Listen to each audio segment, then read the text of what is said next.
आतापर्यंत सगळी भाषणं आपण ऐकली। इतर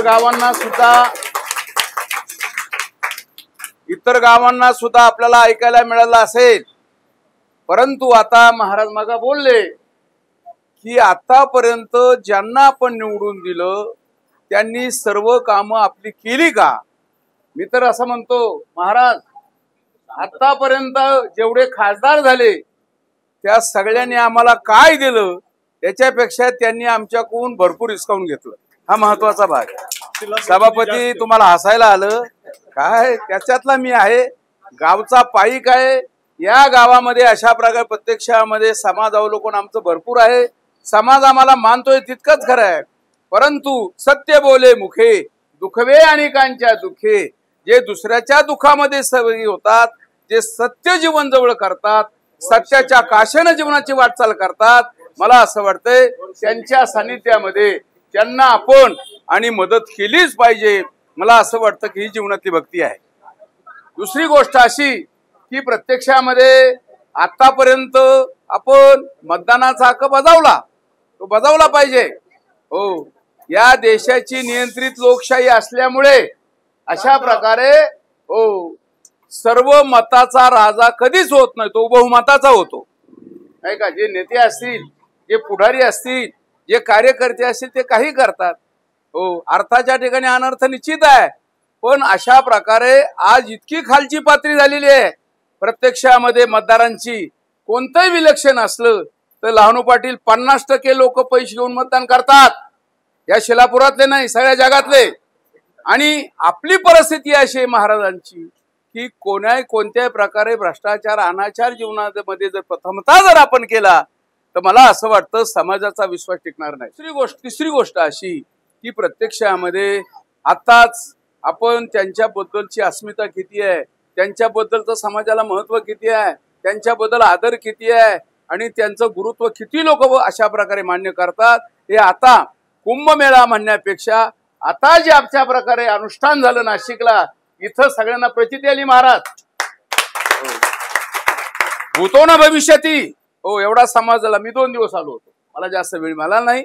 आणि म्हणून प्रत्यक्षामध्ये समाज महाराजांच्या पाठीमागे निश्चित आहे, परंतु तो जास्तीत जास्त असावा तर अशा प्रकारे आणि त्यांना हे पद प्राप्त होईल असं माझं म्हणणं आहे। आणि म्हणून त्याचं चिंतन आपल्या सर्व गाववासियांनी करावं। आतापर्यंत आपण भरपूर लोकांना मदत केली असेल, हो, पण ह्या कालावधीमध्ये ही संधी आहे की अशा प्रकारे प्रत्यक्षामध्ये आचारशीता ज्याच्या जीवनात आहे, जे अशा प्रकारे संत विचाराचे आहे, महात्मा नस्तुमां पार्थ दैवीं प्रकृतीम आश्रिता भजन्त्यन्य मनसो ज्ञात्वा भूतादिमव्यम।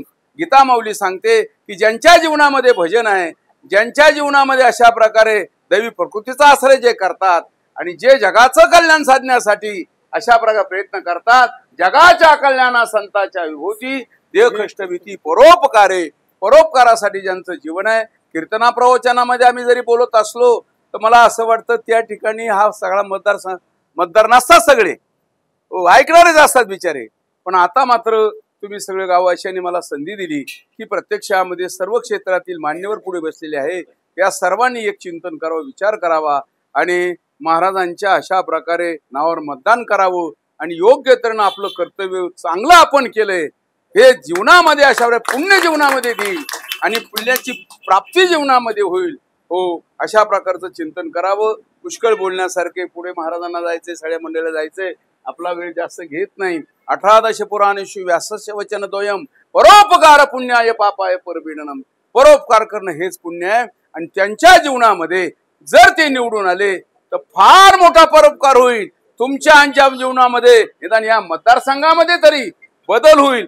मग पुढचे राजे कोण असतील ते असतील, ते जाऊ द्या, त्याच्याशी काही गरज नाही आपल्याला, पण योग्य अशा निधीचा वापर करून जीवनाचं साफल्य ते प्राप्त करतील अशा प्रकारची इच्छा आपली असणार आहे। अशा प्रकारचा आपला निश्चय आहे, तो निश्चय जीवनामध्ये ठेवावा हीच आपणा सर्वांना मतदारांना विनंती करतो। निश्चयाचे बळ तुका म्हणे तेच फळ, तेच फळ अत्यंतिक अशा प्रकारे प्राप्त होतंय।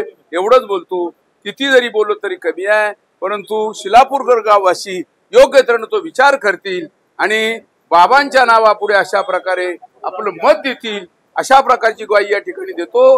आणि भगवंताच्या, पांडुरंगाच्या, हनुमंतरायाच्या, गणेशाच्या अशा प्रकारे चरणी माझं बोलणं समाप्त करतो आणि इथंच थांबण्याचा प्रयत्न करतो. जय पांडुरंग, जय हरी.